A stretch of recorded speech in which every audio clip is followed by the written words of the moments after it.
극한 조건에서도 왕성하게 생육하는 극한 미생물. 이 극한 미생물이 새로운 과학을 열고 있습니다.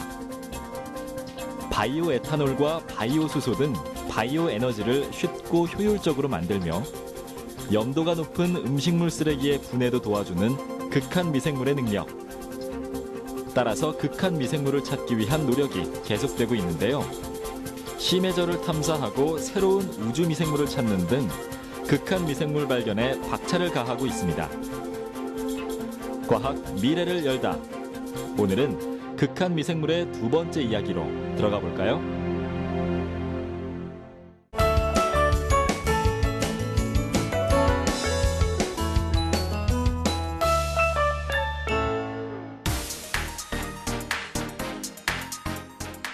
안녕하세요.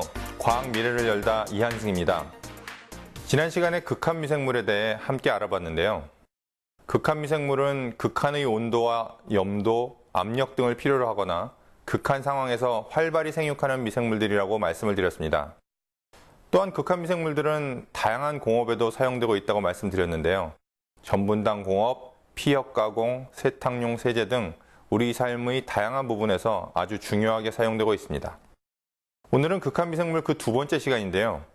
오늘은 극한 미생물이 또 어떠한 분야에서 활약을 펼치고 있는지 알아보도록 하겠습니다. 그럼 또 새로운 극한 미생물을 만나러 가보실까요?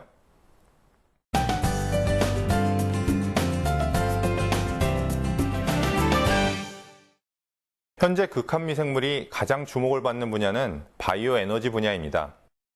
바이오 에너지는 크게 바이오 에탄올, 바이오 디젤, 바이오 수소로 나눌 수 있는데요. 알코올인 바이오 에탄올을 만드는 과정은 우리가 술을 만드는 발효 과정과 크게 다르지 않기 때문에 이미 상업적인 생산에 들어갔습니다. 브라질과 미국 두 나라의 바이오 에탄올 생산량이 2010년 기준으로 전 세계 바이오 에탄올 생산량의 81%를 상회하고 있는 실정입니다. 하지만 현재 바이오 에탄올 생산 원료가 식품인 옥수수나 설탕의 원료인 사탕수수이기 때문에 바이오 에탄올의 생산은 전 세계 식량 가격 상승 등 여러 가지 경제적 문제를 야기하기도 합니다. 때문에 식량 자원이 아닌 바이오매스 자원을 이용하여 바이오 에탄올을 생산하는 것이 가장 큰 이슈인데요. 식량 자원이 아니면서 값이 싼 바이오매스로는 난분해성 셀룰로스나 해조류의 다당류 등이 있습니다. 하지만 이러한 셀룰로스나 해조류의 다당류는 그 구조가 단단하고 분해 과정이 복잡하여 전처리 과정과 효소로 당화시키는데 비용과 시간이 많이 드는 것이 가장 큰 문제입니다. 게다가 일반 미생물에 의해서도 잘 분해도 되지 않기 때문에 고온에서 이들을 좀 더 손쉽게 분해하는 극한 미생물들을 탐색하고 있는 중입니다. 그런 의미에서 새로운 가능성이 얼마 전 발견되었는데요. 지난 2009년 미국 조지아 대학의 마이클 아담스 교수팀이 어네어로셀룸 서머필럼이라는 미생물을 발견했습니다. 현재 이름은 카디오셀룰로스트럽터 베시아인데요. 이것은 아무런 전처리 없이 목질을 완전히 분해하는 특성을 보였습니다. 이런 바이오매스의 분해는 셀룰라제와 같은 하나의 효소에 의한 작용이 아니라 다른 여러 가지 효소의 복합적 작용이기 때문에 그 분해에 관여하는 여러 가지 새로운 유전자를 도입하면 값싸고 효율적으로 바이오 에탄올 생산이 앞으로 가능할 것으로 생각됩니다. 또한 바이오 에탄올과 함께 주목을 받고 있는 것이 바이오 수소인데요. 수소는 에너지 효율이 석유의 2.5배인데다가 연소시 대기 오염물질 방출량이 매우 적은 청정 에너지로 각광을 받고 있습니다. 최근에는 미생물로 수소를 생산하는 바이오 수소 생산 기술도 극한 미생물을 이용하여 진행되고 있는데요. 가장 주목을 받는 연구는 바로 우리나라 해양과학기술연구원의 이정현 박사팀의 연구입니다. 이들은 2002년 온누리호라는 탐사선을 타고 서태평양 파푸아 뉴기니 인근의 수심 1650m 속 심해 열수구에서 서모코커스 온누리네우스 NA1이라는 초고온성 미생물을 발견하였습니다. 그리고 이 NA1 균주를 이용해서 바이오 수소를 생산할 수 있다는 것을 알게 됐습니다. 이 NA1 균주는 다른 미생물과 달리 수소화 요소 유전자 집단을 8종이나 갖고 있어서 미생물 중에 가장 많은 수소화 요소 유전자를 가지고 있을 뿐만 아니라 수소 생산 능력이 매우 뛰어나 전 세계 학계에서도 큰 주목을 받았습니다. 지난 2010년 네이처의 논문이 발표되기도 했죠. 이미 NA1 미생물과 일산화탄소, 개미산, 전분 등을 이용한 바이오 수소 연구는 상당히 진행이 된 상태인데요. 특히 제철소 등에서 나오는 상당량의 일산화탄소 부생가스를 이용하여 수소를 대량 생산하려는 연구가 진행 중에 있습니다.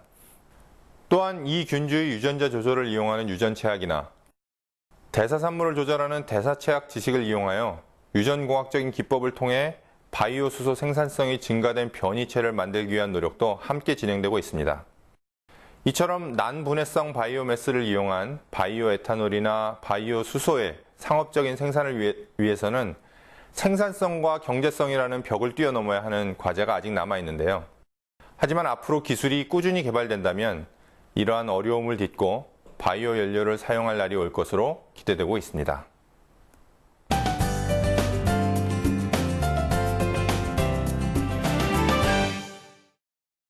앞서 국내 연구진이 발견한 바이오 수소 생산균은 심해 열수구에서 분리한 균이라고 말씀드렸는데요. 마그마가 분출되는 바닷속의 화산지대를 심해 열수구라고 합니다. 이런 열수구에서는 아직도 용암이 분출되고 있는데요. 섭씨 1200도가 넘는 고온의 용암이 바닷물과 만나면 그 주변 온도가 100도를 넘게 됩니다. 그리고 그 주변에는 다양한 미생물들이 존재하고 있습니다. 지금까지 발견된 90도 이상에서 자라는 초고온성 미생물들의 상당수는 바로 이런 심해 열수구에서 발견된 미생물들입니다. 심해 열수구는 온도만 높은 것이 아니라 빛도 전혀 들어오지 못하고 압력도 매우 높기 때문에 극한 미생물 및 극한 생물체의 보고라고 하지 않을 수 없습니다. 그래서 전 세계 많은 나라에서 심해저 탐사에 큰 관심을 가지고 있고 앞으로 심해저 탐사 기술은 계속 발전할 것으로 생각합니다. 영화를 좋아하시는 분들은 제임스 카메론 감독을 잘 아실 텐데요. 영화 터미네이터, 타이타닉, 아바타의 감독이죠.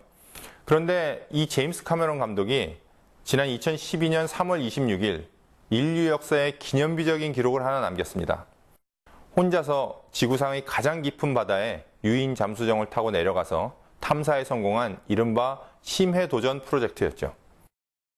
지구상의 가장 깊은 바다는 북태평양 괌 인근 마리아나 해구의 챌린저 딥이라고 부르는 곳입니다. 깊이는 에베레스트 산 높이보다 더한 해저 약 11,000m에 달하고 압력은 무려 1100기압에 이르며 태양빛을 비롯한 어떤 빛도 비추지 않는 칠흑 같은 암흑의 환경입니다. 역사상 무인 잠수정도 딱 2번밖에 내려가지 못한 곳인데요. 유인 잠수정은 1960년 트리에스테오를 탄 2명이 촬영 장비도 없이 20분 정도 내려갔다가 그냥 머물다가 올라온 것이 유일합니다. 그만큼 사람의 손길이 닿지 않았던 미지의 세상이라고 할 수 있죠. 그런데 바로 이 미지의 세계를 영화감독 제임스 카메론이 혼자 탐사했다는 것입니다. 이 프로젝트는 지난 7년 동안 계속되었고 카메론 감독은 오랜 친구이자 탐사팀의 수석 엔지니어인 론 앨런과 함께 수직으로 강화하는 유인 잠수정 딥시 챌린저 홀을 직접 설계하기까지 했습니다. 게다가 위험을 무릅쓰고 자신이 실제로 조정관을 잡고 3시간이 넘게 심연의 바닥에서 다양한 생물과 지구 환경을 3D 카메라로 촬영하였다고 합니다. 게다가 제임스 카메론의 탐사팀은 미국 스크립스 해양연구소, 크레이크 벤터 연구소, 일본 와카야마 대학 등 세계 유수의 과학자들과 함께 심해 생태계와 해저 생물과 극한 미생물의 다양성에 관한 연구를 함께 진행하고 있는데요. 이미 몇몇 국제학회에선 심해저 속의 미생물 다양성에 관한 연구 결과들이 발표되기도 했습니다. 이러한 심해저 탐사 소식은 중국을 비롯한 세계 여러 나라에서 심해저 탐사 연구를 촉발시켰는데요. 특히 중국은 2011년 7월에 자체 개발한 유인 잠수정 자오룽호를 만들어서 수심 5,000m 탐사에 성공했습니다. 그리고 2012년 6월에는 해저 7,000m까지 탐사에 성공하기도 했죠.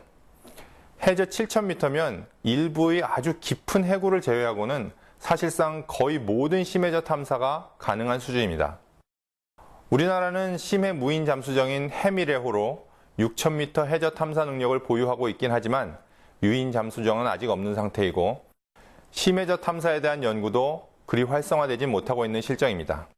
인간의 발이 닿지 않은 땅은 거의 없지만 인간의 손길이 닿지 않은 바다는 아직도 무궁무진한데 이러한 심해 탐사는 해저 광물 자원뿐만 아니라 해저 생태계 그리고 심해저 속의 다양한 극한 미생물을 발견해도 큰 도움을 줄 수 있을 것으로 생각됩니다. 이런 다양한 극한 미생물의 탐색을 통해 생명공학 분야와 정밀화학 분야가 더욱 발전하길 기대해 봅니다.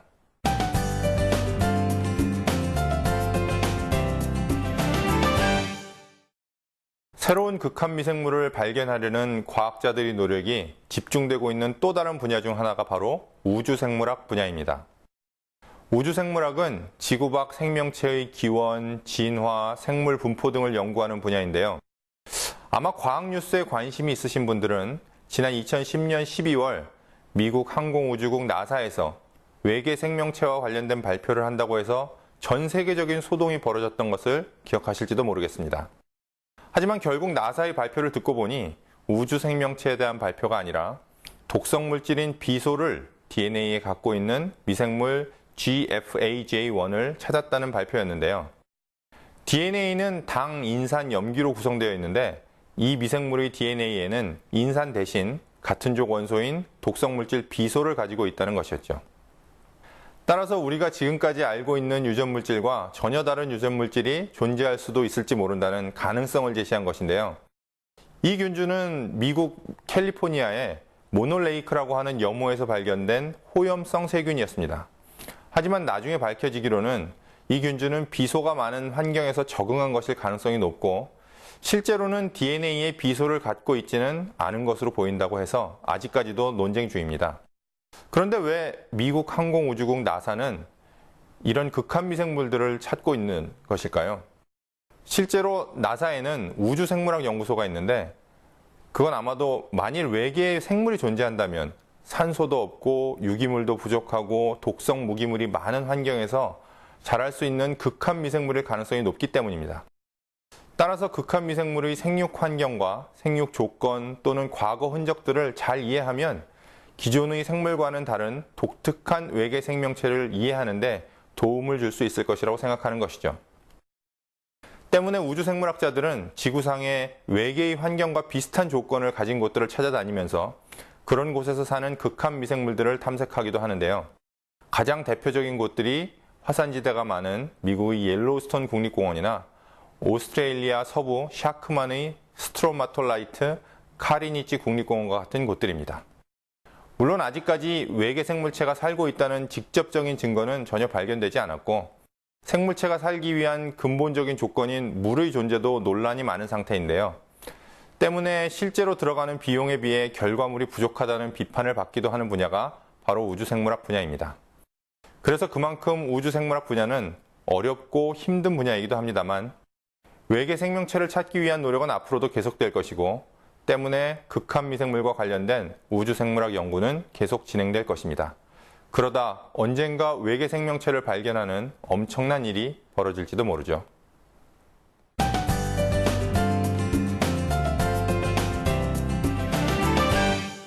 아파트와 같이 공동생활 시설이 많은 우리나라는 음식물 쓰레기를 모범적으로 분리수거하는 나라인데요. 이렇게 분리수거된 음식물 쓰레기는 재활용하여 퇴비나 사료나 에너지 등을 만드는 데 사용하고 있습니다. 하지만 최근 실제로는 상당량의 음식물 쓰레기가 소각되고 있다는 보도가 있었는데요. 그 이유는 음식물 쓰레기 처리 시설이 턱없이 부족하기 때문이라고 합니다. 음식물 쓰레기는 수거 후 파쇄, 탈수, 건조 또는 발효를 통해서 퇴비, 사료, 연료 등으로 재활용하는데요. 사실 우리나라 음식물 쓰레기를 미생물을 이용하여 분해하는 것은 생각보다 쉽지 않습니다. 왜냐하면 우리나라의 식품들은 염분 함량이 높아서 음식물 쓰레기에도 염분의 농도가 매우 높기 때문입니다. 그래서 일반 미생물로 음식물 쓰레기를 발효해서 분해하는 효율이 상당히 낮은 것이 큰 문제인데요. 하지만 극한 미생물 중에는 염전이나 이스라엘 사회와 같은 거의 포화 농도에 가까운 염분 속에서도 생육하는 호염성 극한 미생물이 있기 때문에 이러한 호염성 극한 미생물을 이용하여 발효하면 염도가 높은 음식물 쓰레기를 분해하는 것이 가능합니다. 최근 호염성 극한 미생물은 젓갈과 같은 고염도 식품에도 상당수 존재하고 있는 것으로 밝혀지고 있는데요. 이러한 호염성 미생물들이 단백질 분해 요소인 프로테아제나 전분질 분해 요소인 아밀라제 등을 분비하여 젓갈이나 가자미 식혜 등의 발효에 중요한 역할을 하는 것으로도 알려져 있습니다. 때문에 이러한 호염성 효소들을 분비하는 미생물로 음식물 쓰레기를 처리하면 분해 효율을 높이고 궁극적으로는 환경 파괴를 막고 지구 온난화를 예방할 수 있겠죠. 하지만 극한 미생물들이 꼭 좋은 일만 하는 것은 아닙니다. 특히 동물의 위장관 속에 존재하는 메탄 생성균은 온실가스 생산의 주범으로 알려져 있는데요. 전 세계 메탄가스 생산량의 약 37%가 반추동물에서 나오고 특히 소 한 마리가 트림이나 방귀로 1년간 방출하는 메탄량은 무려 소형 자동차 한 대가 1년간 배출하는 이산화탄소와 같은 온실 효과를 내는 것으로 알려져 있습니다. 때문에 동물의 장내 메탄 생성균의 생육을 억제하려는 연구들도 진행되고 있는데요. 이를 위해서는 메탄 생성균의 생리적 특성을 잘 알아야 하기 때문에 동물 장내 메탄 생성균에 대한 연구도 최근 큰 주목을 받으면서 진행되고 있습니다. 게다가 최근 중국과 미국의 연구진들은 인간의 장내 메탄균인 메타노브레비박터 스미시가 인간의 비만과 관련이 있다는 논문을 발표하여 주목을 받았는데요. 이 메탄균은 장내의 다른 미생물이 만드는 수소를 먹어치운 뒤에 메탄을 만들어낸다고 합니다. 그리고 수소의 수치가 낮아지면 장내 발효가 촉진돼서 신체는 섭취 음식으로부터 더 많은 에너지를 얻으려고 하기 때문에 비만을 불러온다고 설명하고 있습니다. 결국 메탄균의 생육을 조절하면 비만을 억제할 수도 있을지도 모른다는 것인데요. 이렇게 메탄균의 역할이 주목을 받는 가운데 최근 한국생명공학연구원의 김병찬 박사팀은 우리나라 한우의 장내에서 신규 메탄 생성 미생물인 메타노브레비박터 한우엔시스를 분리하였고 이 균의 전체 게놈 서열을 보고하였습니다. 사실 메탄 생성균은 산소가 조금이라도 있는 조건에서는 전혀 생육하지 않기 때문에 배양이 무척 까다롭고 어려운데요. 하지만 철저한 혐기 조건을 만들어주는 기구들을 고안하여 동물이나 사람의 장으로부터 계속 새로운 미생물을 찾아내고 있습니다. 그리고 이렇게 분리된 장내 메탄 생성균의 생육 특성을 탐색함으로써 메탄균의 생육을 저해할 수 있는 물질을 탐색하고 있죠. 조만간 메탄균 생성 저해 물질을 찾는다면 이를 동물 사료에 첨가해 메탄 생성균 저해 사료를 개발하고 이를 소에게 먹여 소에 의한 메탄 발생을 줄일 수 있을 텐데요. 이것은 곧 온실가스 생산량을 줄여서 지구 온난화 예방을 할 수 있을 것으로 기대하고 있습니다.